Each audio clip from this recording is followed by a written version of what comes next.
السلام علیکم ورحمۃ اللہ۔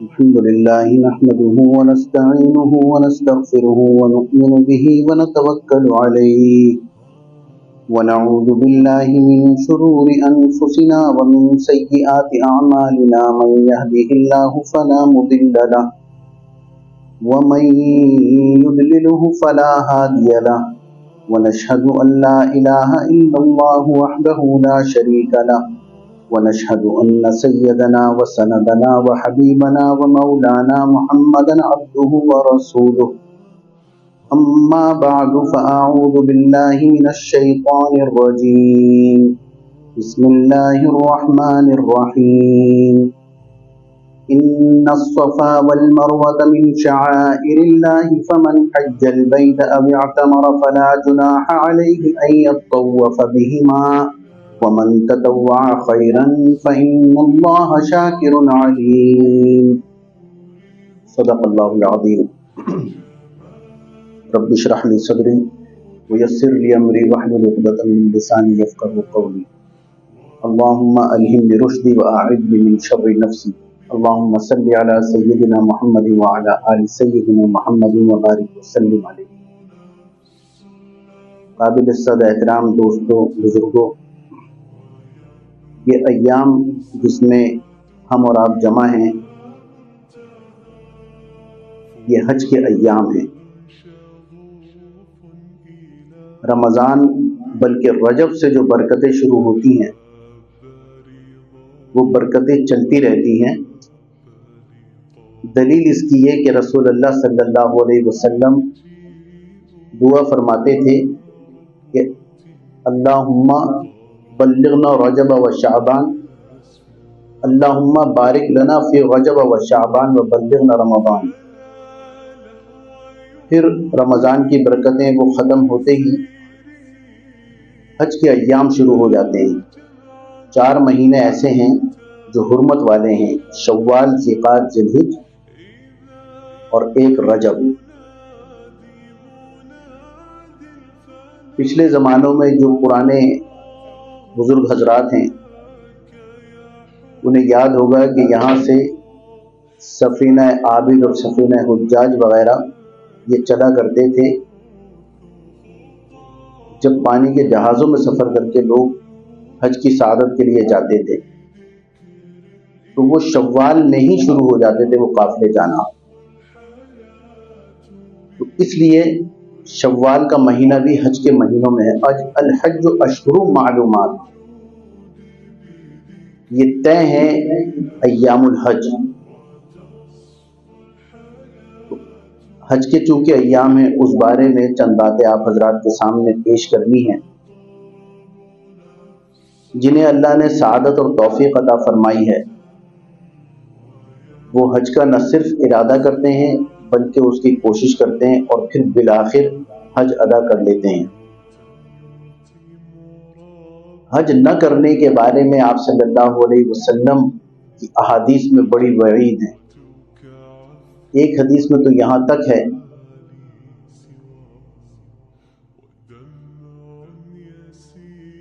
کہ قیامت کے دن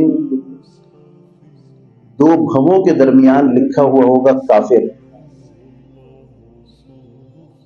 کہا جائے گا کہ یہ تو مسلمان تھے دنیا میں، تو انہیں بتایا جائے گا کہ یہ چونکہ بغیر حج کیے جبکہ زیادہ راہ ان کے پاس تھا، ان پہ حج فرض تھا اور انہوں نے حج نہیں کیا، اس لیے آج یہ کافر شمار ہوں گے۔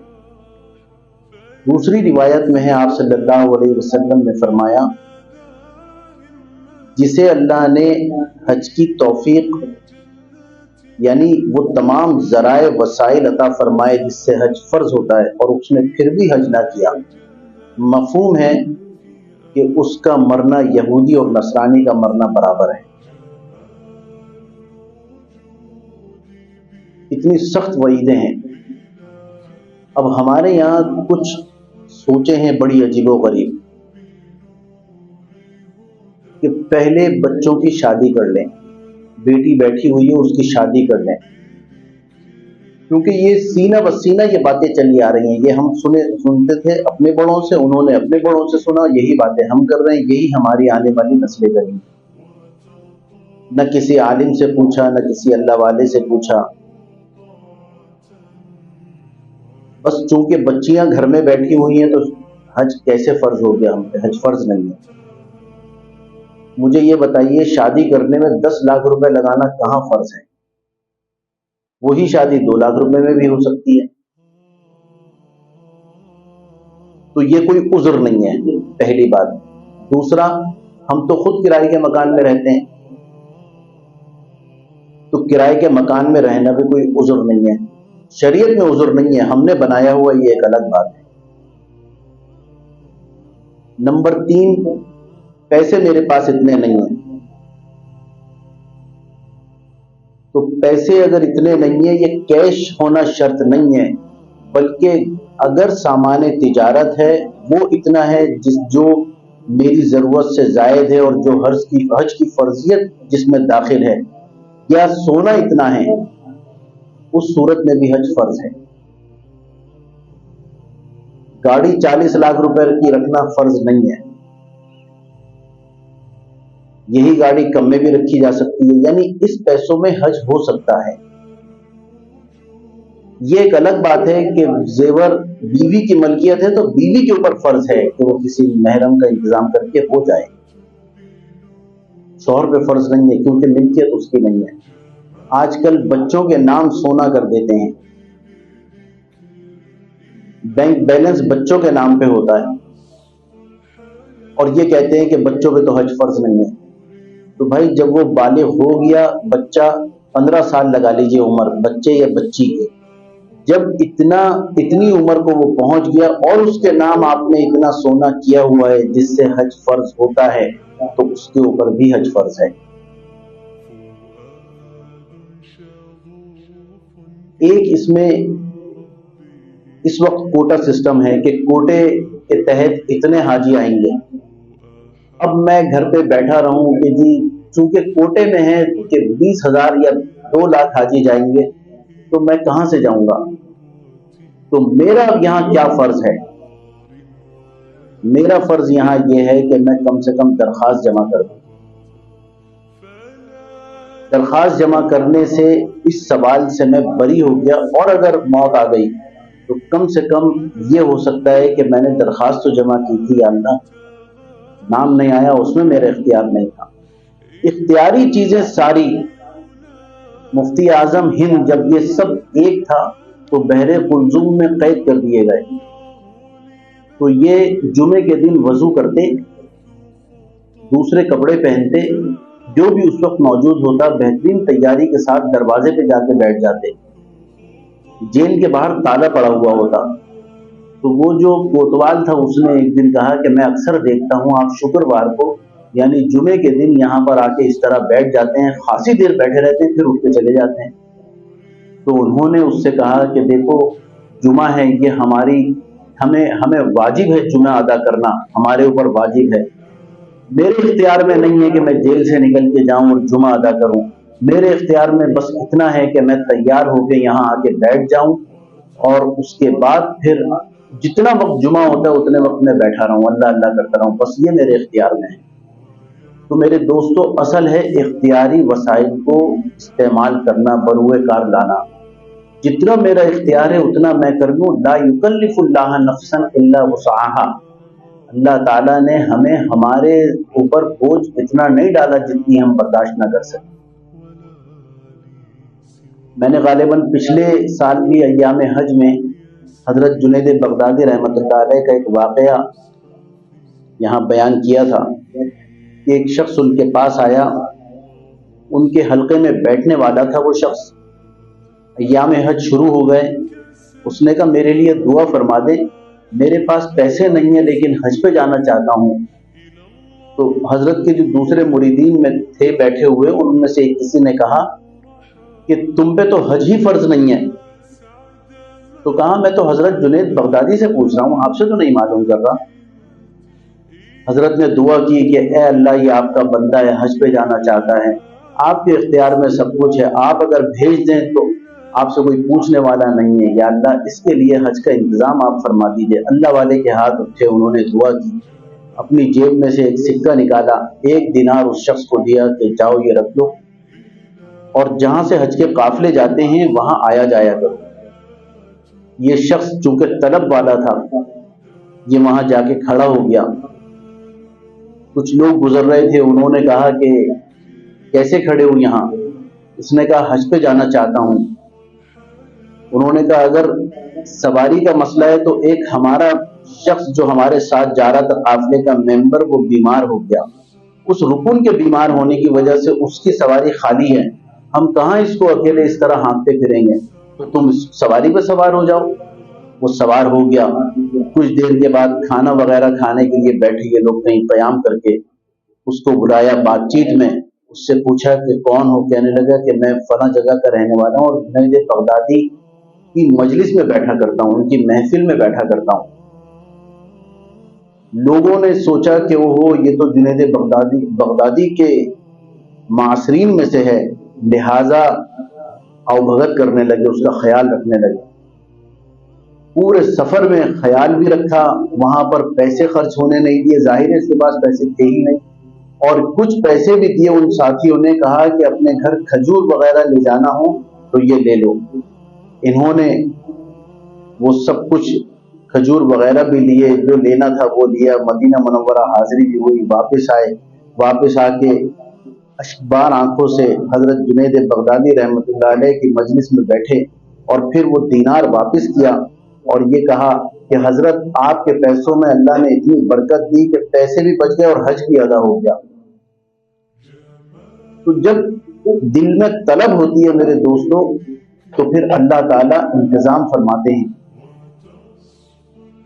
سن لے اے دوست، جب ایام بھلے آتے ہیں، ہاتھ ملنے کی وہ یعنی اللہ خود آپ ہی بتلاتے ہیں، اللہ ہی بتلاتے ہیں کہاں ملیں گے، اور حج پیسوں سے نہیں ہوتا۔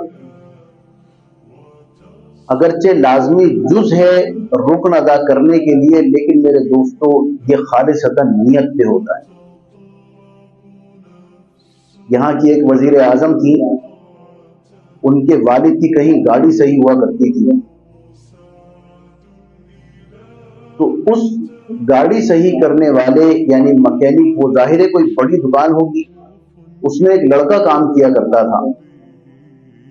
وہ اکثر یہ کہتا تھا ہر حج کے زمانے میں کہ میں حج پہ جا رہا ہوں، شور مچا دیتا تھا قریب قریب کے دکانداروں میں، اور حج پہ نہیں جاتا تھا۔ شوق تھا، لگن تھی اس کو۔ ایک دفعہ وقت کی وزیر اعظم نے یہ کہا کہ کچھ لوگوں کو حج پہ بھیجا کرتے تھے سرکاری خرچ پہ، تو کہا کہ بھائی ہمارے ابا کی جہاں گاڑی صحیح ہوتی تھی وہاں جاؤ، فلاں ایک لڑکا ہے وہاں، اس کو بلا کر لے جاؤ، اس سے پوچھو کہ حج پہ جاؤ گے، بس اس کو بلا کر لے کے آؤ۔ اسے پیش کیا گیا مکینک کو، اس سے کہا حج پہ جاؤ گے؟ وہ اس کے رونگٹے کھڑے ہو گئے کہ یہ وقت کی وزیر اعظم مجھ سے پوچھ رہی ہے کہ حج پہ جاؤ گے؟ اس نے کہا جی بالکل۔ کہنے بس تو ظاہر ہے کہ وزیر اعظم تھے، وہ فوراً پاسپورٹ کا انتظام، ویزے کا سب کچھ ہوا، اور یہ حج سے 2 دن پہلے حج پہ روانہ ہو گئے۔ جب اللہ کا لگن ہوتی ہے تو اللہ انتظام فرما دیتے ہیں، بس یہ لگن رکھنی ہے میرے دوستوں۔ بزرگوں نے طریقہ لکھا ہے حج پہ جانے کا اور عمرے پہ جانے کا۔ ایک تو طریقہ اللہ تبارک و تعالیٰ نے خود بتایا، اور دیکھو جب اللہ کوئی بات بتا دیں اس کے اوپر عمل کرنے کے لیے دعا بھی آدمی کر لے اور کمر بستہ ہو جائے کہ میں اس پہ عمل کروں گا، اللہ انتظام فرما دیتے ہیں۔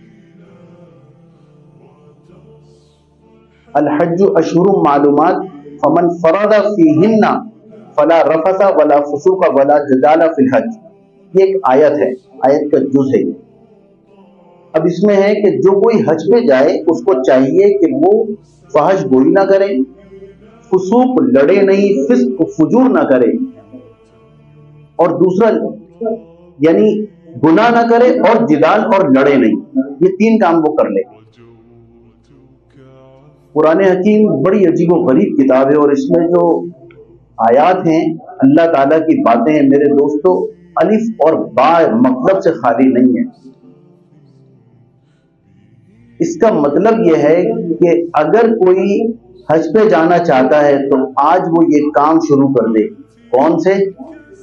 لڑائی جھگڑا نہ کرے، اس کو فجور نہ کرے اور فحش گوئی نہ کرے، گالم گلوچ، بس وہ یہ 3 کام نہ کرے، اللہ تعالیٰ حج پہ انتظام فرما دیں گے جانے کا۔ اور صفا مروہ جہاں پر ہوتی ہے، جہاں سے صحیح شروع ہوتی ہے، وہاں پر یہ آیت عمدہ ہے، لکھی ہوئی ہے۔ ایک طرف یہ آیت ہے اور ایک طرف، بلکہ دونوں طرف ایک دوسری آیت ہے جو میں نے خطبے میں تلاوت کی، ان الصفا والمروۃ من شعائر اللہ فمن حج البیت او اعتمر فلا جناح علیہ۔ کچھ لوگ یہ کہتے ہیں کہ عمرے کا کہاں ذکر ہے قرآن حکیم میں؟ تو اس آیت میں ذکر ہے، اس کے علاوہ بھی ایک جگہ ذکر ہے، اب اعتمر فلا جناح علیہ ان یطوف بہما ومن تطوع خیرا فان اللہ شاکر علیم۔ اللہ تعالیٰ اگر شاکر انسانوں میں نام ہو کسی کا تو اس کا مطلب ہے شکر کرنے والا، اور اللہ تعالیٰ اپنی طرف اگر شاکر کو منسوب کریں تو اس کا مطلب ہے شکر کرنے والوں کی قدر کرنے والا۔ اللہ تعالیٰ جاننے والے ہیں اور قدردان ہیں۔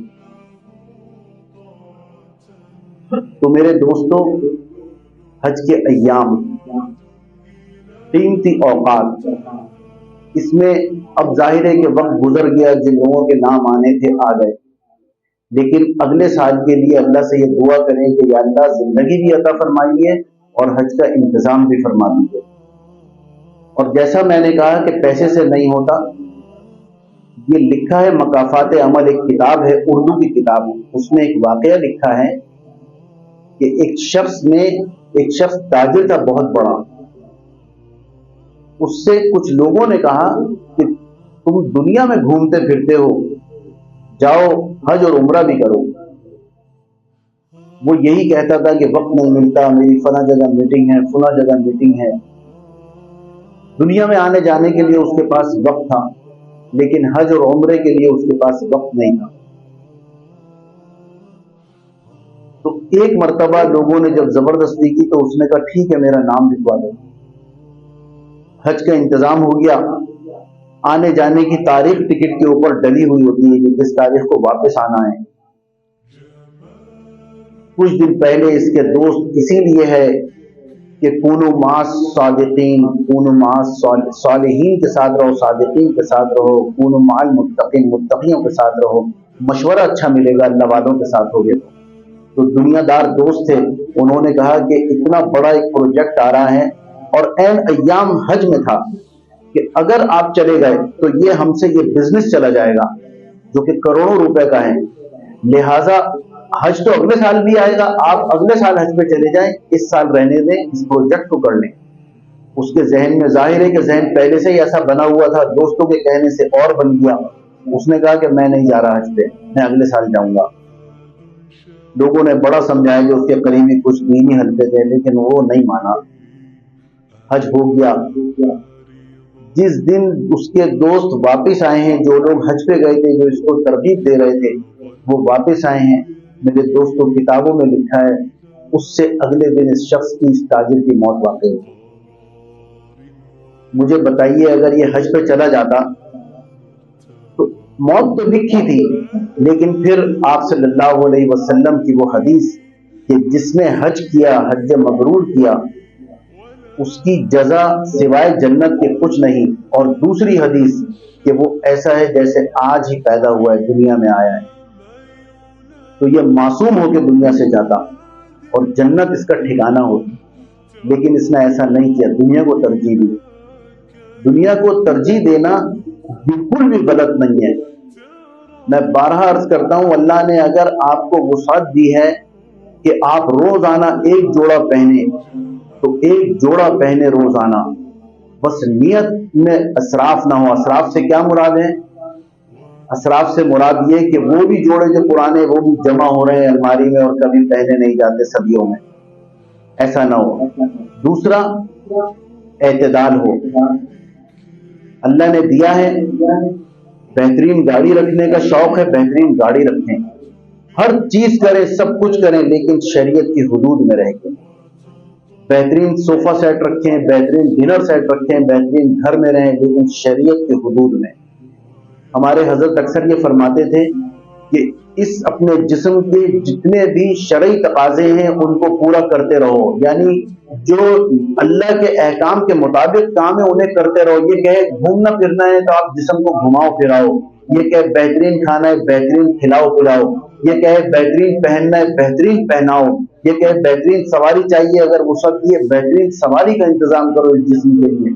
لیکن جب یہ جسم کہے کہ آؤ چلو فلم دیکھتے ہیں تو اس کا گلا دبا دو کہ ظالم تو نے جب مجھ سے یہ کہا میں نے کیا، یہ کہا میں نے کیا، اب تو کس منہ سے مجھے غلط راہ پہ لے جا رہا ہے، بس اس وقت اس کا گلا دبا دو۔ یہ ہے وقت اصل میں۔ اور حج ایک ایسی عجیب و غریب عبادت ہے کہ ہر آپ نے سنا ہوگا صفائی نصف ایمان ہے، لیکن حج میں کپڑے بدلنے کو منع کر دیا کہ روزانہ کچھ نہیں، بس ایک دفعہ احرام پہن لیا، یہ بمانے کفن ہے۔ دوسرا کیا ہے؟ مخفی آواز کو پست رکھ کے اللہ کا ذکر کرنا، اور وہاں ہے کہ چیخ کے زور سے کہو لبیک اللہم لبیک، اس کی صدائیں لگاؤ۔ دیوانے ہونا، کتنا ہی پیسے والا اور کتنا ہی بہترین قسم کا حج کرنے والا، ایک کیٹیگری کا حج کرنے والا، مجھے بتائیے سڑک پہ تو وہ بھی جائے گا، گاڑی اگرچہ ایئر کنڈیشن ہے لیکن راستہ نہیں ہوگا تو کھڑا تو وہ بھی ہوگا۔ تو اس میں مشقتیں ہیں،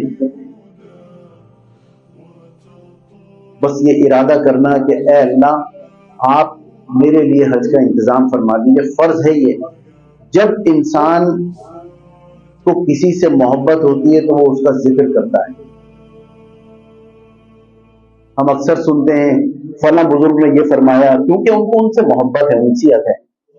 کسی کو اپنے والد سے ہوتی ہے، وہ کہیں نہ کہیں والد کی کوئی بات کوٹ کر دیتے ہیں بیٹھ کے کہ ہمارے والد نے یوں کہا۔ کسی کو دوست سے ہوتی ہے، وہ اس کی بات کوٹ کر دیتے ہیں۔ جس سے محبت ہوتی ہے اس کا ذکر کر دیتے ہیں۔ تو اللہ تبارک و تعالیٰ چونکہ انسان کی فطرت کو جانتے ہیں، اللہ بنانے والے ہیں، لہٰذا سب سے پہلے بنی الاسلام علی خمس میں اسلام کی 5 چیزیں بنیاد ہیں۔ نمبر 1 اشہد ان لا الہ، کلمہ شہادت، یعنی اللہ کا ذکر کرنا، اللہ اللہ کرنا۔ نمبر 2 اس کے بعد پھر ہے جب محبت ہوتی ہے تو اس کی تابعداری کرتا ہے تو پھر نماز کے لیے، جب محبت ہوتی ہے تو پھر آدمی اپنی بھوک پیاس کو نہیں دیکھتا تو اس کے لیے روزہ ہے۔ جس سے محبت ہوتی ہے اس پہ حضرت ابوبکر صدیق رضی اللہ تعالیٰ عنہ سے رسول اللہ صلی اللہ علیہ وسلم نے فرمایا کہ ابوبکر تمہیں کس سے محبت ہے؟ کہا مجھے 4 چیزوں سے محبت ہے۔ اس میں ایک چیز ایک یہ کہ میں آپ کے پاس بیٹھا رہوں، دوسری انظر الیک آپ کو دیکھتا رہوں، اور اپنا مال آپ کے اوپر خرچ کرتا رہوں۔ مال خرچ کرتا ہے اس پہ تو زکوٰۃ ہو گئی۔ اور پھر آدمی اپنا خیال نہیں رکھتا، دیوانہ ہو جاتا ہے، یہ دیوانگی اللہ کو پسند ہے، اور یہ دیوانہ وار اللہ بلا رہے ہیں کہ آؤ اب میرا حج کرو۔ کہ آپ صلی اللہ علیہ وسلم نے فرمایا کہ جب ابراہیم علیہ السلام خانہ کعبہ کی تعمیر کر چکے تو اللہ تبارک و تعالیٰ نے فرمایا کہ اب اونچی جگہ پر کھڑے ہو کے میرے بندوں کو بلاؤ اس گھر کے لیے۔ تو ابراہیم علیہ السلام نے کہا یا اللہ میں کہاں تک میری آواز جائے گی؟ تو اللہ نے فرمایا بلانا تمہارا کام ہے، آواز پہنچانا میرا کام ہے۔ آپ دیکھ لیجئے کتنا لاکھوں کا مجموعہ اس جگہ پر اس ایک آواز کی وجہ سے۔ اور پھر یہ بھی یہ روایت میں کہ اللہ تعالیٰ نے جن روحوں کو وہاں بلانا تھا ان تک وہ آواز پہنچا دی۔ تو یہ دعا بھی میرے دوستوں کریں کہ ان روحوں میں ہمارا بھی نام شامل کر لیجئے۔ بار بار امام ابو حنیفہ رحمۃ اللہ علیہ انہوں نے اپنی عمر میں 55 حج کیے ہیں، 55۔ ہمارے یہاں بڑے آرام سے یہ کہتے ہیں ابھی تو حج کیا تھا کیا ضرورت ہے جانے کی، ابھی عمرے کیے تھے کیا ضرورت ہے، اس پیسے میں تو نہ جانے کتنوں کے گھر بن جائیں یا کتنوں کے۔ اور میرے دوستوں میں آپ کو وثوق سے یہ بات کہہ رہا ہوں، جو شخص عمرے اور حج کرتا ہوگا لگاتار تابعوا بین الحج والعمرہ، وہ یقیناً کتنوں کی شادیاں کروا رہا ہو، کتنوں کے گھر بنوا رہا ہوگا۔ میں نے خود یہ دیکھا ہے، مشاہدہ کیا ہے کہ جو حج بار بار کر رہا ہے، جو عمرے بار بار کر رہا ہے، وہ لوگوں کا خیال بھی اسی طرح رکھتا ہے۔ تو اللہ تعالی ہمیں یہ توفیق عطا فرمائے، جو کچھ سنا اللہ اس پہ عمل کرنے والا بنائے۔ وآخر دعوانا ان الحمد للہ رب العالمین۔